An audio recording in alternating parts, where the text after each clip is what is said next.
Hello dear student, today we start our new topic relation. Dear student, अगर आपको मेरी videos पसंद आती हैं तो प्लीज़ मेरे YouTube channel learning secure classes bye Amit Dwivedi sir को लाइक कीजिए, शेयर कीजिए एंड सब्सक्राइब कीजिए। देखिए आज हम नए टॉपिक रिलेशन को पढ़ेंगे। रिलेशन होता क्या है? देखिए एक्सरसाइज 2.1 हमने देखा कार्टेशियन प्रोडक्ट पर बेस्ड थी। ठीक, जो एक्सरसाइज 2.2 है डियर स्टूडेंट वो रिलेशन पे बेस्ड है और एक्सरसाइज 2.3 आपका फंक्शन पर बेस्ड है। ठीक, तो देखिए बच्चों रिलेशन क्या है, रिलेशन को समझते हैं। देखिए आपने सबसे पहले चैप्टर में सेट पढ़ा, सेट के बाद आपका कार्टेशियन प्रोडक्ट आया, किन्हीं दो सेट का कार्टेशियन प्रोडक्ट। ठीक, देखिए कोई set non empty set A और बी आपको दिए हैं और ए क्रॉस बी उनका कार्टेशियन प्रोडक्ट है। तो जब आप ए क्रॉस बी के सबसेट लिखोगे, जब आप ए क्रॉस बी के सबसेट लिखोगे तो उन्हीं सबसेट में से आपको क्या मिलता है? रिलेशन मिलता है। उन्हीं सबसेट को हम एक्चुअल में रिलेशन कहते हैं। देखो डेफिनेशन समझा देता हूं फिर डीपली समझाऊंगा। Let A and B the non empty set. A और बी दो नॉन एम्प्टी सेट हैं। A cross B is a Cartesian product. A cross B क्या है? कार्टेशियन प्रोडक्ट है of set A and B, set A और B का। Then subset of A cross B is called relation R. तो subset होते हैं A cross B के, उन्हीं को हम रिलेशन कहते हैं आर। रिलेशन आर उसको कहा जाता है। ठीक, सबसेट को, ए क्रॉस बी के सबसेट को।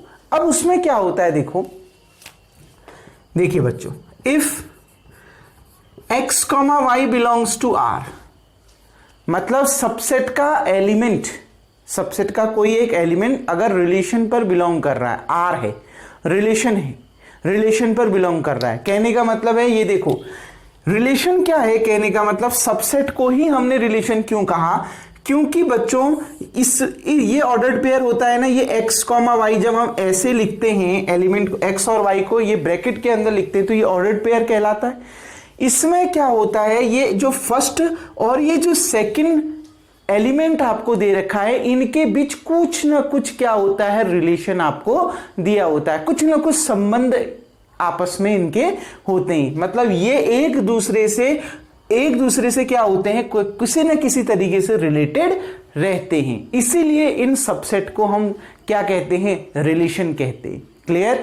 ये जो ऑर्डर्ड पेयर में जो फर्स्ट एलिमेंट और सेकंड एलिमेंट हैं वो आपस में किसी न किसी रिलेशन के साथ जुड़े रहते हैं। इसीलिए इनको, इन सबसेट को, ए क्रॉस बी के सबसेट को हम क्या कहते हैं? रिलेशन कहते हैं। ये नहीं कह रहा हूं कि सारे के सारे सबसेट रिलेशन हो जाएंगे, ठीक है ना। जो x और y जिसमें मतलब फर्स्ट एलिमेंट और सेकंड एलिमेंट आपस में कंडीशंस, कुछ रिलेशन आपका बना रहे हैं, वही एलिमेंट, वही ऑर्डर्ड पेयर आपके क्या कहलाते हैं? रिलेशन कहलाते हैं। वही ए क्रॉस बी के सबसेट आपके रिलेशन कहलाते हैं। अब वो रिलेशन क्या होगा वो आपको कंडीशन दी रहेगी क्वेश्चनों में। आ गई ना बात समझ में? बस ये ध्यान रखना कि ए क्रॉस बी के सबसेट को रिलेशन कहते हैं, उसी में से रिलेशन बनता है। और ये जो ऑर्डर्ड पेयर का फर्स्ट एलिमेंट और सेकंड एलिमेंट है इनके बीच में आपको कुछ ना कुछ रिलेशन दिया रहता है। क्लियर बच्चों? आ गई ना बात समझ में? तो देखो x, y belongs to R, that implies that R is a subset of A cross B. या तो सबसेट होगा या तो इसके बराबर होगा, दोनों हो सकता है। मैंने क्या कहा, जरूरी नहीं है कि ए क्रॉस बी के जो सारे सबसेट हैं वो रिलेशन हो, और सारे हो भी सकते। तब मैंने लिख दिया R is subset and equal to A cross B. R जो है सबसेट है ए क्रॉस बी का, बराबर भी हो सकता है। ठीक डियर स्टूडेंट, देखिए अगर x, y बिलोंग्स कर रहा है R पर, इसका मतलब आप इसको ऐसे भी पढ़ सकते हैं, that is x R y। इसका मतलब क्या है? इसका मतलब है x is related to y। x किससे रिलेट होगा? y से रिलेटेड होगा। x is related to y, इसका मतलब है x आर y, इसका मतलब है x is related to y। तभी मैंने कहा कि ये जो रिलेशन होता है उसमें जो ऑर्डर्ड पेयर के फर्स्ट एलिमेंट और सेकंड एलिमेंट के बीच कुछ ना कुछ रिलेशन होगा। इसमें फर्स्ट क्या है? x और सेकंड क्या है? y। अगर ये रिलेशन है, बिलोंग करता है R पर, ठीक हो गया ना। तो इसका मतलब है इसके x और y एलिमेंट के बीच में कुछ ना कुछ रिलेशन होगा, तब मैंने लिख दिया x is related to y। Relation समझ में आ गया ना बच्चों, ठीक।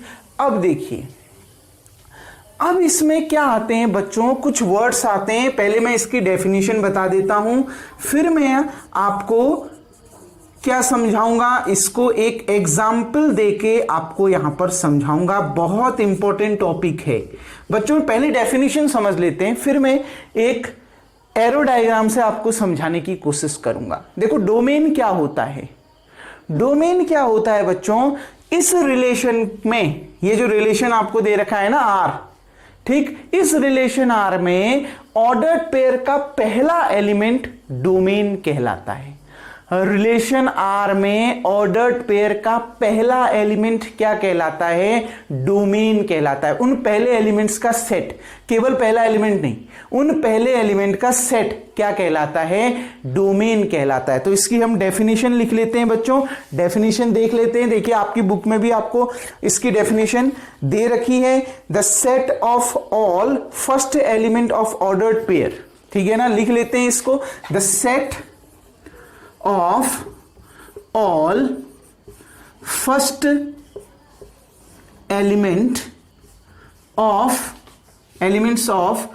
ordered pair, ठीक है ना। The set of all first elements of ordered pair in a relation R, in a relation R called set, called domain. Clear dear student, आ गई ना बात समझ में। देखिए जो सेट होगा इस ऑर्डर्ड पेयर में, जो रिलेशन, देखो वो ऑर्डर्ड पेयर रिलेशन के होने चाहिए, ठीक है ना। देखो ये लिख रखा है ना आपने, first element of ordered pair in a relation. Relation जो आर आपने लिखा है उसमें जितने भी ऑर्डर्ड पेयर आ रहे हैं उन सभी ऑर्डर्ड पेयर का जो पहले एलिमेंट्स का सेट होगा, यानी जो एक्स जो एलिमेंट है, ठीक है ना, उनका जो सेट होगा वही आपका क्या कहलाता है, डोमेन कहलाता है। क्लियर बच्चों, ठीक। जो रिलेशन आर आप लिखोगे ना, जो रिलेशन आर आपको मिलेगा, उस रिलेशन आर में जो ऑर्डर्ड पेयर बन रहे हैं, उन ऑर्डर्ड पेयर का जो पहला एलिमेंट आपका बन रहा है, जो फर्स्ट एलिमेंट है, उन सभी फर्स्ट एलिमेंट को आप एक सेट के अंदर लिख दोगे तो वही आपका क्या कहलाएगा, डोमेन कहलाएगा। क्लियर। दूसरा, रेंज क्या कहलाता है, the set of all second elements of ordered pair in a relation are called range। देखो अभी मैं इसको एरो डायग्राम से समझाऊंगा, ये तो मैं खाली थ्योरेटिकली समझा रहा हूं, आपका मेन ये थ्योरेटिकल नहीं है, आपको वो एरो डायग्राम समझ में आना चाहिए जो मैं इसके बाद समझाऊंगा आपको। ध्यान से देखिए, रेंज क्या होते हैं, मतलब इस ऑर्डर्ड पेयर में, जो रिलेशन में जितने भी ऑर्डर्ड पेयर आ रहे हैं, आर के अंदर जितने भी ऑर्डर्ड पेयर आ रहे हैं, उन ऑर्डर्ड पेयर में जो सेकंड एलिमेंट होंगे, उन सेकंड एलिमेंट को जब आप एक सेट के अंदर लिख दोगे, सारे के सारे सेकंड एलिमेंट को जब आप सेट के अंदर लिख दोगे, अब वो, लेकिन वो ऑर्डर्ड पेयर आर पर आना चाहिए, रिलेशन में होना चाहिए। आर इक्वल टू रिलेशन जब आप लिखोगे तो वो ऑर्डर्ड पेयर उस रिलेशन में होना चाहिए, ठीक है ना। और फिर आप देखोगे कि उस ऑर्डर्ड पेयर का, रिलेशन में आने वाले ऑर्डर्ड पेयर का जो सेकंड एलिमेंट है, उन सभी एलिमेंट को जब आप सेट के अंदर लिखोगे तो वो आपका क्या कहलाएगा, रेंज कहलाएगा। Whole set B is called codomain, और पूरा का पूरा जो सेट बी होगा वो आपका कोडोमेन कहलाएगा। कहने का मतलब आप ए क्रॉस बी पढ़ रहे हो ना, यानी ये जो सेट ए पर जो एलिमेंट आएंगे वो ये एक्स की वैल्यूज होंगी, जनरल वैल्यूज की बात कर रहा हूं। अगर ये एक्स कॉमा वाई रिलेशन है और रिलेशन किसका सबसेट होता है, ए क्रॉस बी का, तो ये जो एक्स की वैल्यूज आएंगी वो ए पर बिलोंग करेगी और जो ये वाई की वैल्यूज आएंगी वो बी पर बिलोंग करेगी कि नहीं करेगी। तो पूरा का पूरा जो सेट बी होगा वो आपका क्या कहलाएगा, कोडोमेन कहलाएगा। अगर यहां बी क्रॉस ए दिया रहेगा तो पूरा का पूरा सेट ए क्या कहलाएगा आपका, उस समय कोडोमेन कहलाएगा। क्लियर? ठीक है, मतलब पूरे के पूरे y के एलिमेंट क्या कहलाएंगे आपका, पूरे जो y के एलिमेंट होंगे वो क्या कहलाएंगे, कोडोमेन कहलाएंगे। आ गई ना बात समझ बच्चों? रेंज और कोडोमेन में अंतर है। रेंज में केवल ऑर्डर्ड पेयर के सेकेंड एलिमेंट, वो सेकेंड एलिमेंट आएंगे, वो ऑर्डर्ड पेयर देखा जाएगा जो रिलेशन पर बन रहा होगा। जब आप रिलेशन लिख रहे होगे, उस रिलेशन के अंदर जो ऑर्डर्ड पेयर बन रहा होगा, ये x, y r पर बिलोंग कर रहा है ना, जब आप r लिख रहे होगे, रिलेशन लिख रहे होगे, ठीक है, उसमें जो ऑर्डर्ड पेयर आ रहे होंगे उनके सेकेंड एलिमेंट क्या कहलाते हैं, रेंज कहलाते हैं। लेकिन कोडोमेन क्या होता है, पूरा का पूरा जो सेट बी होता है, सेट बी के, ये देखो, सेट बी में आने वाले सारे एलिमेंट आपके क्या कहलाते हैं, कोडोमेन कहलाते हैं। Clear dear student? उम्मीद करता हूं ये इतना सी डेफिनेशन आपको समझ में आ गई होगी। ये डेफिनेशन आप राइट डाउन कर लीजिए। लेकिन अब मैं आपको मेन पार्ट समझाने जा रहा हूं। अभी तक मैंने आपको मेन पार्ट नहीं समझाया है, अभी तक केवल रिलेशन क्या होता है समझा रखा है। ठीक, रिलेशन में एक्स और वाई के बीच में कुछ ना कुछ रिलेट होंगे, ये एक दूसरे से कुछ ना कुछ रिलेशन होगा। डोमेन क्या होता है, जो रिलेशन में जो ऑर्डर पेयर जो आर पर बिलोंग कर रहा है, देखो, the set of all first element of order pair in relation, relation R में आने वाले ऑर्डर्ड पेयर में जो फर्स्ट एलिमेंट का सेट होगा, वो ऑर्डर्ड पेयर रिलेशन आर में आना चाहिए। उस ऑर्डर्ड पेयर का जो फर्स्ट एलिमेंट के सेट बनेंगे, जब एक फर्स्ट एलिमेंट को सेट के अंदर आप लिख दोगे तो वो डोमेन कहलाएगा। याद रखना, वो जो ऑर्डर्ड पेयर आप देख रहे हो वो आर पर बिलोंग होना चाहिए, ठीक है ना, रिलेशन आर पर बिलोंग होना चाहिए। तो उस ऑर्डर्ड पेयर का जो फर्स्ट एलिमेंट होगा, जितने भी फर्स्ट एलिमेंट होंगे उन ऑर्डर्ड पेयर के, जितने भी ऑर्डर्ड पेयर होंगे, उन सभी फर्स्ट एलिमेंट को एक सेट के अंदर लिख दोगे डोमेन। और उसी रिलेशन आर पर बिलोंग करने वाला जो ऑर्डर्ड पेयर है, उनके सेकेंड एलिमेंट को जब आप सेट के अंदर लिख दोगे वो रेंज। और पूरा का पूरा जो सेट बी है वो क्या कहलाएगा, कोडोमेन कहलाएगा। वो डिपेंड करेगा, ये ए क्रॉस बी दिया रहेगा तो B, A B cross A दिया रहेगा तो पूरा का पूरा ए सेट, ठीक है ना, जो बाद में आने वाला सेट है। अगर ए क्रॉस ए दिया होगा, मान लिया यहां एक्स का एलिमेंट भी एक्स भी ए पर बिलोंग कर रहा है, वाई भी ए पर बिलोंग कर रहा है, तो पूरा का पूरा जो सेट ए होगा वही आपका क्या होगा, कोडोमेन होगा। Clear dear student? उम्मीद करता हूं इतना टॉपिक आपको समझ में आ गया होगा। वीडियो को पॉज करके सबसे पहले आप इतना उतार लेंगे। देखिए डियर स्टूडेंट, अब हम एग्जाम्पल को समझते हैं और एग्जाम्पल आपसे क्या कह रहा है उसको समझकर एरो डायग्राम की मदद से डोमेन, कोडोमेन और रेंज को पढ़ेंगे। ठीक है, ध्यान से समझिएगा बच्चों। मान लिया कोई सेट ए दे रखा है 1 2 3 4, रिलेशन आर डिफाइंड है फ्रॉम ए टू ए। मतलब रिलेशन किससे, कहां से डिफाइंड है, ए से ए पर ही रिलेशन डिफाइंड है। कहने का मतलब है जो ऑर्डर्ड पेयर का फर्स्ट एलिमेंट है वो भी सेट ए पर बिलोंग कर रहा है, और जो ऑर्डर्ड पेयर का सेकंड एलिमेंट है वो भी सेट ए पर बिलोंग कर रहा है। क्लियर? ए टू ए का मतलब है ए क्रॉस ए, ये कार्टेशियन प्रोडक्ट दे रखा है। ठीक, आ गई ना बात समझ में? कहने का मतलब है जो फर्स्ट एलिमेंट होगा ऑर्डर्ड पेयर का, रिलेशन में आने वाले जो ऑर्डर्ड पेयर हैं उसका जो फर्स्ट एलिमेंट है वो भी सेट ए का होगा, और जो सेकंड एलिमेंट है वो भी सेट ए का होगा। Clear dear student? अब देखिए, और गिवन है कि y और x के बीच में क्या रिलेशन है। जो ऑर्डर्ड पेयर में जो x और y हैं, ठीक हो गया ना, जो x एलिमेंट और y के एलिमेंट होते हैं उनके बीच में रिलेशन दे रखा है कि y equals to x plus 1 है, यानी y की वैल्यू x से एक ज्यादा है, ये दे रखा है। तो आप इसको देखते ही रिलेशन लिख सकते हैं। रिलेशन आर तो आपको बच्चों डायरेक्ट मिल जाएगा। क्या मिलेगा? रिलेशन आर, ध्यान रखना, ऑर्डर्ड पेयर के तौर पर ही होता है। सेट के अंदर हम ऑर्डर्ड पेयर को ही लिखेंगे। अब कितने ऑर्डर्ड पेयर आएंगे वो इस रिलेशन से पता चलेगा। देखो, पहले किस ऑर्डर्ड पेयर में जो पहला एलिमेंट आता है वो एक्स का आता है, दूसरा एलिमेंट वाई का आता है। तो देखो, अब ये x किस पर बिलोंग करेगा, a टू a पढ़ रहे हो ना, relation R defined from a to a, मतलब x के एलिमेंट भी सेट a पर बिलोंग कर रहा है और y के एलिमेंट भी सेट a पर बिलोंग करते हैं। क्लियर? ये दे रखा है। मतलब जो ये x होगा, आप x की जगह में एक बार 1 रखोगे, 2 रखोगे, 3 रखोगे, 4 रखोगे, 4 से ज्यादा x नहीं हो सकता। और ऐसे ही y की वैल्यू भी जो आएगी वो भी 4 से ज्यादा नहीं हो सकती। ध्यान रखना, रिलेशन में जो भी आपने लिखना है, रिलेशन डिफाइंड है ए से ए पर, और रिलेशन ये है वाई और एक्स के बीच में। तो ध्यान रखना, एक्स के एलिमेंट भी सेट ए पर बिलोंग करेंगे, वाई के भी। मतलब अब देखो ए पर कितने एलिमेंट हैं, 4 एलिमेंट है, 1 2 3 4। तो एक्स भी 1 2 3 4 हो सकता है और वाई भी 1 2 3 4 हो सकता है, इसके अलावा नहीं हो सकता है एक्स और वाई। क्लियर। तो देखो एक्स की जगह मैं सबसे पहले 1 रखूं, एक्स की जगह में 1 रखा तो 1 + 1 कितना आ गया 2, एक्स की जगह में 1 रखा तो वाई की वैल्यू 2 आ गई। क्लियर, पहला ऑर्डर पेयर मिल गया रिलेशन का। ठीक है, अब देखो अब x की जगह में फिर 2 रख दोगे, 2 + 1 3, यानी x की जगह में 2 रखा तो y की वैल्यू 3 आ गई। अब x की जगह में 3 रख दोगे, 3 + 1 4, तो y की वैल्यू क्या आ गई 4 आ गई। अगर आप x की जगह में 4 रख देते हो तो x की जगह में 4 तो हो सकता है, लेकिन उस समय y की वैल्यू क्या मिल जा रही है 4 + 1 5। बच्चों y भी तो सेट A पर बिलोंग कर रहा है, क्या सेट A पर 5 है? नहीं है, तो वो रिलेशन के अंदर नहीं आएगा। आ गई ना बात समझ में। अगर आप x की जगह में 4 रख देते हो तो y की वैल्यू 4 + 1 कितनी हो जाएगी 5, y की वैल्यू कितनी हो जाएगी 5 हो जाएगी। और आप देख रहे हो 5 इस सेट A पर बिलोंग नहीं कर रहा है, मतलब x की जगह में 4 रख के y की वैल्यू 5 आ जा रही है, जो कि इस जो 5 है वो इस सेट A पर बिलोंग नहीं कर रहा है, इसलिए वो रिलेशन के अंदर नहीं आएगा।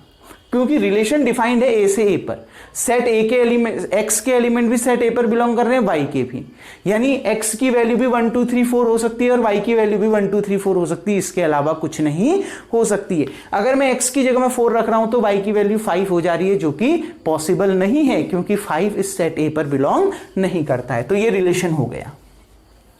और इन रिलेशन के अंदर जितने भी ऑर्डर्ड पेयर लिख रखे हैं, ठीक, डोमेन और कोडोमेन और रेंज भी आप यहीं से समझ जाइए। जितने भी मैंने इसके अंदर ऑर्डर्ड पेयर लिख रखे हैं उन सब में एक्स और वाई के बीच में, फर्स्ट और सेकंड एलिमेंट के बीच में कुछ ना कुछ रिलेशन है। क्या? सेकंड एलिमेंट फर्स्ट एलिमेंट से एक ज्यादा है। देखो ये 1 है तो ये 2 है, ये 2 है तो ये 3 है, ये 3 है तो ये 4 है। क्लियर बच्चों। अब मैंने जो अभी थ्योरेटिकल डेफिनेशन दी थी उसके अकॉर्डिंग क्या, इस रिलेशन में के अंदर जितने भी ऑर्डर्ड पेयर लिखे जा रहे हैं उस ऑर्डर पेयर का जो फर्स्ट एलिमेंट है वो क्या है 1 2 3, उनको एक सेट के अंदर लिख लो, यानी सेट के अंदर 1 2 3, वो क्या बन जाता है डोमेन। जितने भी सेकंड एलिमेंट दिख रहे हैं 2 3 4, उनको सेट के अंदर लिख दो, 2 3 4 को सेट के अंदर लिख देना, वो क्या कहलाएंगे रेंज। और क्योंकि ए टू ए पर फंक्शन डिफाइंड है, यानी बाद में ए आ रहा है, तो सेट ए के सारे एलिमेंट क्या कहलाएंगे कोडोमेन, यानी कोडोमेन यही कहलाएगा। क्लियर, डोमेन भी निकल गया, कोडोमेन भी निकल गया और रेंज भी निकल गया। लेकिन जो आपने एरो डायग्राम से पढ़ना है मैं उससे समझा रहा हूं। थ्योरी समझ में आ गई ना, थ्योरी से तो निकाल दिया डोमेन कोडोमेन रेंज, आप उस मेथड से भी पेपर में निकाल सकते हो, लेकिन क्योंकि 12th में भी आपका ये चैप्टर है इसलिए आपको एरो डायग्राम आना चाहिए। तो बच्चों डोमेन और कोडोमेन सबसे पहले आप लिखेंगे एरो डायग्राम के लिए, ठीक। डोमेन के लिए भी आप कुछ इस तरीके का फिगर बनाएंगे और कोडोमेन के लिए भी आप कुछ इस तरीके का फिगर बनाएंगे। डोमेन का मतलब है इसमें x की वैल्यूज लिखी जाएंगी और कोडोमेन का मतलब है इसमें y की वैल्यूज लिखी जाएंगी। डोमेन ऐसा नहीं कि x की वैल्यूज हैं। क्लियर, मैं क्या कह रहा हूं, डोमेन में ये जो फिगर बनाया है उसके अंदर भी आप x की वैल्यूज लिखोगे और कोडोमेन जो बनाया है उसके अंदर भी आप y की वैल्यूज लिखोगे। देखो बच्चों x कहां बिलोंग कर रहा है, रिलेशन कहां से कहां डिफाइंड है, a से a पर, यानी x सेट a पर बिलोंग कर रहा है, यानी सेट a पर आने वाले जितने एलिमेंट हैं उन्हीं को आप इसके अंदर लिख सकते हो। सेट a में 1 2 3 4 आ रहा है तो इसमें 1 2 3 4 लिख देना है, क्योंकि x कहां बिलोंग कर रहा है a पर। अब देखो जो कोडोमेन है, यानी जिसको हमने y लिखा है, कोडोमेन के अंदर y के एलिमेंट आते हैं, यानी सेकेंड एलिमेंट। अब जो ये y है वो भी कहां बिलोंग कर रहा है a पर, तो मतलब y की वैल्यूज भी वही होंगी जो सेट a के एलिमेंट होंगे। कितना 1 2 3 4, तो इसमें भी लिख दिया 1 2 3 4। क्लियर, अब बनता है एरो डायग्राम। क्या, देखो बच्चों y की वैल्यू x से एक ज्यादा है, मतलब जब आप x की जगह में 1 रखोगे तो y की वैल्यू कितनी मिलेगी 1 + 1 2, यानी जब x की वैल्यू 1 है तो उस समय y की वैल्यू 2 है। आपने ऐसी इमेज बना दी। क्लियर, आ गई ना बात समझ। जो सेकंड एलिमेंट हैं वो इमेज होते हैं पहले एलिमेंट के। क्लियर, जो इस कोडोमेन में मिलने वाले एलिमेंट हैं वो इमेज होते हैं। क्लियर बच्चों, ध्यान से समझिए, अभी पहले बस इसको समझिए। देखो 2, अगर x की जगह में 2 रख देते 2 + 1 3, ठीक, ये मिल गया। एरो डायग्राम बनाते रहो, यहां x की वैल्यूज रखने पर वहां y की क्या वैल्यू मिल रही है उनको आपस में रिलेट करते रहो एरो डायग्राम से। बस ये आपने लाइन खींच देनी है और एरो बना देना है उसमें, ये ऐसा। क्लियर? अगर आप x की जगह में 3 रख देते हो तो y की वैल्यू 3 + 1 4। x की जगह में 3 रखने पर y की वैल्यू कितनी हो गई 4। क्या मैं x की वैल्यू 4 रख सकता हूं? नहीं। क्यों? x की वैल्यू 4 रखूंगा तो y की वैल्यू 5 है। अब इसमें तो 5 है ही नहीं, दिख रहा है क्या कहीं 5? नहीं दिख रहा है ना। बस इतना ही इसमें डायग्राम बन सकता है। क्लियर? अब ये जो एरो डायग्राम बन रहे हैं ना, ये जो एक दूसरे से रिलेट हैं वही रिलेशन है। देखो 1, 2, 2, 3, 3, 4, देखो यही है ना रिलेशन। सेट के अंदर इन्हीं को लिख दो, वही रिलेशन है। क्लियर बच्चों? आ गई ना बात में? देखो ये भी बहुत आसानी से लिख लिया आपने, इसके जरिए रिलेशन भी मिल गया। अब हमें जरूरत है डोमेन की। डोमेन क्या होता है? देखो इस एरो डायग्राम से कैसे पता चलता है डोमेन क्या होते हैं। देखो बच्चों, x की वो वैल्यूज जिनकी इमेज आपको मिल रही है, x की वो वैल्यूज जिनकी इमेज आपको मिल रही है, मतलब जो यहां कोडोमेन से रिलेटेड हैं। डोमेन के वो एलिमेंट जो कोडोमेन से रिलेटेड हैं। कौन कौन से एलिमेंट कोडोमेन से रिलेटेड हैं? 1, 2 और 3। तो बस इनको सेट के अंदर लिख दीजिए, वही आपका डोमेन कहलाता है। क्लियर बच्चों? तो डोमेन क्या होता है? डोमेन में x लिखा है तभी आपने, तो x की वो वैल्यू जो y से रिलेटेड है, या x की वो वैल्यू जिनकी इमेज आपको मिल रही है। ये इनकी इमेज मिल रही है ना, जिनकी इमेज कैसे मिल रही है पता चल रहा है, जिनको आपने एरो डायग्राम से रिलेटेड किए हैं, बस इनकी इमेज यही है जो यहां, जिनसे ये x की वैल्यूज y में जिससे रिलेटेड हैं वही उसकी इमेज है। क्लियर? तो x की वो वैल्यू जिनकी इमेज आपको मिल रही है, किन की इमेज मिल रही है? 1, 2 और 3 मिल रही है ना, तो बस इनको सेट के अंदर लिख दो, वही डोमेन कहलाते हैं। क्लियर? अब रेंज क्या होता है बच्चों? रेंज क्या होता है? y की वो वैल्यूज जिनकी प्री इमेज आपको मिल रही है। प्री इमेज मतलब देखो y से पहले है ना x, तो y की वो वैल्यू जिनकी प्री इमेज आपको मिल रही है, मतलब y की वो वैल्यू जो x से रिलेटेड है। y की वो वैल्यू जो x से रिलेटेड है कौन कौन सी है? 2, 3 और 4। 2 किससे रिलेटेड है? 1 से। 3 किससे रिलेटेड है? 2 से। 4 किससे रिलेटेड है? 3 से। तो y की वो वैल्यूज जो x से रिलेटेड है कौन है? 2, 3 और 4। इसको सेट के अंदर लिख दो, वही इसका रेंज कहलाता है। आ गई ना बात समझ में? तो सिंपल डेफिनेशन है एरो डायग्राम से, ध्यान रखना। x की वो वैल्यूज, क्योंकि डोमेन में मैंने x लिख दिया है, तभी आप भी जब बनाओगे ऐसा ही लिखोगे। x की वो वैल्यूज, और ये सेट A है और ये भी वो सेट A है, A to A डिफाइंड है। हर जगह ऐसा हो ऐसा जरूरी नहीं है। क्लियर? वो क्वेश्चन के अकॉर्डिंग होगा। तो x की वो वैल्यूज जिनकी इमेज आपको मिल रही है, जो y से रिलेटेड है, x की वो वैल्यूज कौन कौन है? 1, 2 और 3। उनको सेट के अंदर लिख दो डोमेन। और y की वो वैल्यूज जो x से रिलेटेड है या जिनकी प्री इमेज मिल रही है, y की वो वैल्यूज जिनकी प्री इमेज मिल रही है वो कौन कौन से हैं? 2, 3 और 4। तो वो क्या कहलाता है? रेंज। कोडोमेन क्या कहलाता है बच्चों? देखिए ये पूरा का पूरा y के एलिमेंट उतार दो, y के एलिमेंट यही है ना, पूरा का पूरा कोडोमेन उतार दो सेट के अंदर, वही आपका कोडोमेन होता है। यानी क्या? 1, 2, 3, 4। ये पूरे के पूरे कोडोमेन को आपने y लिखा है ना, पूरे के पूरे y के एलिमेंट उतार दो, वही आपका कोडोमेन है। y के एलिमेंट 1, 2, 3 और 4 है। ये मत देखना कि किसकी इमेज, किसकी प्री इमेज मिल रही है, किसकी नहीं मिल रही है। जो भी ये y के अंदर है, इसके अंदर जो भी दिख रहे हैं वो सारा का सारा आपका कोडोमेन है। और इन कोडोमेन से ही आपका रेंज बन रहा है। रेंज क्या है? रेंज इन कोडोमेन से वो एलिमेंट जिनकी प्री इमेज मिल रही है। किनकी प्री इमेज मिल रही है? 2, 3 और 4। प्री इमेज का मतलब है y के वो एलिमेंट जो x से रिलेटेड हैं। कौन कौन से रिलेटेड हैं? 2, 3 और 4। तो ये रेंज हो गया। और x की वो वैल्यूज जिसकी इमेज मिल रही है, यानी x की वो वैल्यूज जो y से रिलेटेड है, कौन कौन रिलेटेड है? 1, 2 और 3। ये आपका डोमेन हो गया। y की वो वैल्यूज जो x से रिलेटेड हैं 2, 3 और 4, ये क्या हो गया? रेंज हो गया। और पूरे के पूरे y के एलिमेंट क्या कहलाते हैं? कोडोमेन। यानी 1, 2, 3, 4 ये आपके क्या कहलाए? कोडोमेन कहलाए। Clear dear student? आ गई ना बात समझ में? उम्मीद करता हूं ये एरो डायग्राम से आपको समझ में आ गया होगा। देखो बच्चों, यही रिलेशन है और ये एरो डायग्राम बहुत मेन है। मैं जो भी क्वेश्चन आपको करवाऊंगा सिर्फ एरो डायग्राम से करवाऊंगा, थ्योरेटिकली नहीं करवाऊंगा। थ्योरेटिकली मैं समझा चुका हूं, अगर आप करना चाहते हैं कर सकते हैं, लेकिन ये एरो डायग्राम बहुत ज्यादा इंपॉर्टेंट है। मैं जितने भी क्वेश्चन करवाऊंगा आपको, मैं सिर्फ इसी मेथड से करवाऊंगा, क्योंकि इससे आपका 12th में फर्स्ट चैप्टर बहुत आसानी से आपका क्लियर हो जाएगा। इसलिए इसमें मैं ज्यादा फोकस करूंगा, याद रखना। ठीक है डियर स्टूडेंट, इसको आप राइट डाउन कर लीजिएगा। उम्मीद करता हूं डोमेन, रेंज, कोडोमेन आपको समझ में आ गया होगा।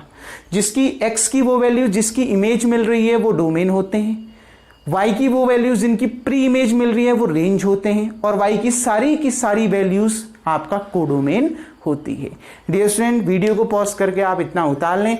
अब नेक्स्ट वीडियो में हम एक्सरसाइज 2.2 को स्टार्ट करेंगे। तब तक के लिए थैंक यू। आज का वर्क आपका यही है कि वीडियो को पॉज करके आप इतना उतार लेंगे।